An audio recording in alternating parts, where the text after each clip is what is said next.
I'm ready when y'all are. Yep. I'm ready whenever you are, guys. Good. Okay, I'm good to go? Yep. Wave, you're good? Okay. Donovan Sims, Donovan Sims, Captain, Louisville Fire Department. Tell us what happened here. Okay. So just shortly before 1 p.m. this afternoon, we were dispatched to reports of an apartment fire, the 2400 block of West Muhammad Ali. Crews arrived on scene within a few minutes to find this 3-story multi-family dwelling with heavy fire showing. They made a quick entry to the interior of the building. There were reports of rescues. They did remove one occupant from the structure. Upon gaining entry, they found that they had heavy fire throughout the building. This fire did escalate to nearly a 4th alarm fire, so we had close to 100 firefighters on scene. We have been fighting this blaze for roughly about an hour and a half before we gained control. We did have 3 firefighters sustain injury. All 3 of those firefighters have been transported to the hospital. So right now, like I said, we do have control of the fire. Right now, we're just kind of mitigating and keeping everything under control. Can you describe the injuries? I cannot. Sorry. They were definitely worth transporting to the hospital to be checked out. But as far as the extent, the intent of the injury, we're not for sure yet. Why did it take so long, and why did it go almost to a 4-alarm fire? Well, just without being inside, there was a lot of transmission for holes in the floor. They were again searching for that fire, opening up the ceilings. The fire did get in the attic space and ran there. So just having that manpower on scene and searching and trying to get to that fire and getting water on it as quickly as it could escalated that just into having more companies respond. 3 injured firefighters. That's seems to be kind of abnormal. You know, like what may have been the cause of that? Again, the longer you're on scene, the higher risk you're going to have for injuries. So again, it took us an hour and a half to gain control of this 3-story dwelling.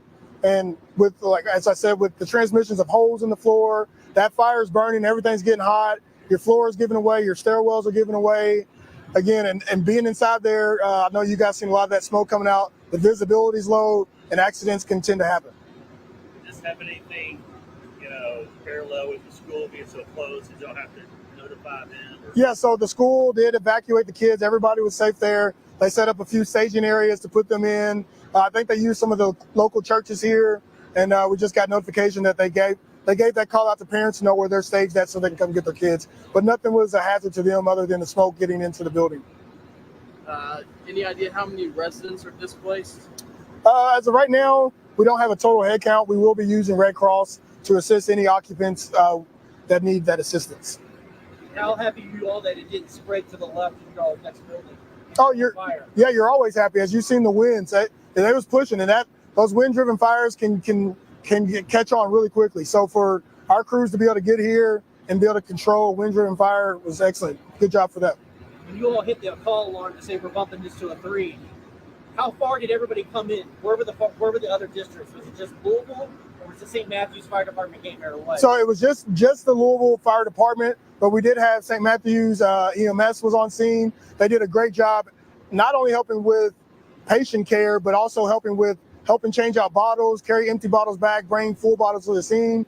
So we do appreciate that extra support and hands on deck. But we were pulling companies from all over our urban district.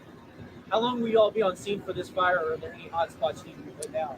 They'll be here for a couple hours. Again, we want to make sure we get it as fully under control as possible. Arson will do an investigation if they're able to get inside, if it's safe enough. So it will be a couple hours before we know the cause and how long we'll be here. Did wind play a factor in this? Like you did say that when I rolled up, I mean, you couldn't see down the street. Could that have played a factor on your all's visibility and the fire heat? Oh, it definitely can. It definitely can. Again, that wind is pushing that fire. It's feeding it and allowing it to move. So it could, it does play a factor into as far as the extinguishing of the fire and the growth. Is there something we didn't ask that you'd like to share? No, I think we did pretty well. What's the hose hookup on the side of the building there? Is that? So this building did have a fire department connection. So they noticed that right away. They hooked into it.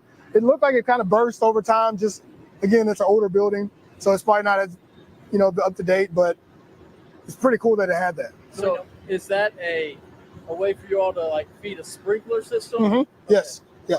Correct. Sprinkler system. Pretty neat. I'll get you. Anything else? I mean, no residents were in there. Nobody found anything. How hard was it to Well, like that? So there was reports of residents inside. Okay. Most of them self-evacuated. We did remove one occupant from the structure.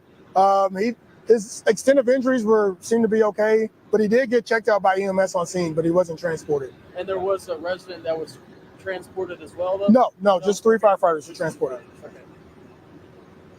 All right, good. U of L transport, right? Yes. U of L? Yes, sir. You have help. Thank you. All right. Thank you so much. All right. I'll catch you in a second. Let me get these. Is that what you said? I mean, I would, but he said U of L transport, so I just, you know. Didn't David James used to do that at the end of it? He was still go kart. Yeah. Yes, you got anything else to add? He always says, go kart. Can I ask you about your about the new coach for UK? Can you give your comments? Me? First off, I'm a Louisville fan, but I can give you as many. Are you calling Mark Pope the new Kenny Payne? Oh my God! Let me get all these cameras. See y'all later.